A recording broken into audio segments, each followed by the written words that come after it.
تورخم د ننګرهار یو د مهمو تجارتي او ترانزیتي لارو څخه ده چې هر ورځ پرې سلګونه لوی موټر تګ راتګ کوي. موټر چلونکي وایي چې تازه د پاکستان حکومت له لوري د موټر چلونکو پر مخ تړل شوي او پرته د ویزې او پاسپورت موټر چلونکي تګ راتګ نشي کوي. دوی د دواړو حکومتي مسؤلینو غوښتنه کوي چې یا د ستونزه د ژر ورحل کړي. مشکلات خو ډېر زیات دي ډرایور دپاره ځکه چې په میاشتو ویزه نه لګېږي او په ویزه لګېږي نو ډېر کمو ډرایورانو ته به لګېږي دغسې اکثره نو هلته چې کوم دی ویزه غواړي او دغه غواړي مخکې به په غیر تش پاسپورټ باندې به موږ راتلو. داسې 12 بجو کې ډالر بنده شوې ده.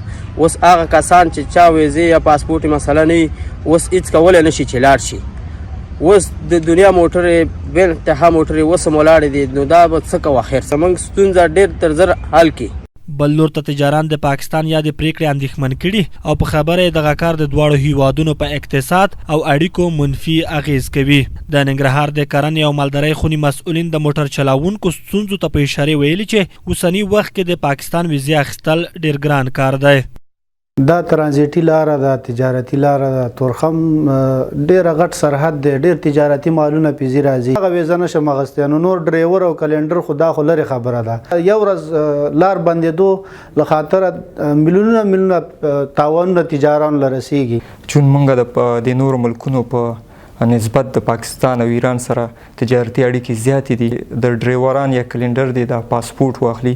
تاسو ته بهتره معلومه ده چې نن سبا د پاکستان هیواد د ویزې اخیستل څومره مشکل کار دی او په دې شرایطو کې د یو ډرایور لپاره پاسپورټ جوړول څومره یو مشکل کار دی. په ننګرهار کې د بهرنیو چارو ریاست چارواکي یا د موضوع تاییدوي او وایي چې یا د لار د پاکستان حکومت له لوري تړل شوې.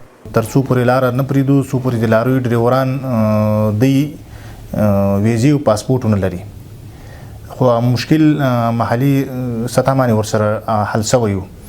نن چې بیا موږ تورخم ته لاړو نو لاره بیا بنده کړې ده تر څو پورې چې هغه موټر چې هغه هغه کې ترکاري یا په هغه کې میوې تازه میوې بار وي نو هغه پرېږدو دې نه بغیر نورې لارې چې کومې دي هغوی ته موږ اجازه نه ورکوو. نو خبرې ورسره روانې دي انشاءالله مشکل به حل شي. دا لومړی ځل نه دی چې پاکستاني چارواکي د تورخم لاره د سوداګرۍ او ترانزیت پر مخ تړي. د دې وړاندې هم ورته اقدام دوی کړی او په بېلابېلو پلمو یې د تورخم لاره تړلې چې په پایله کې سوداګرو ته میلیونونه ډالر زیان رسېدلی.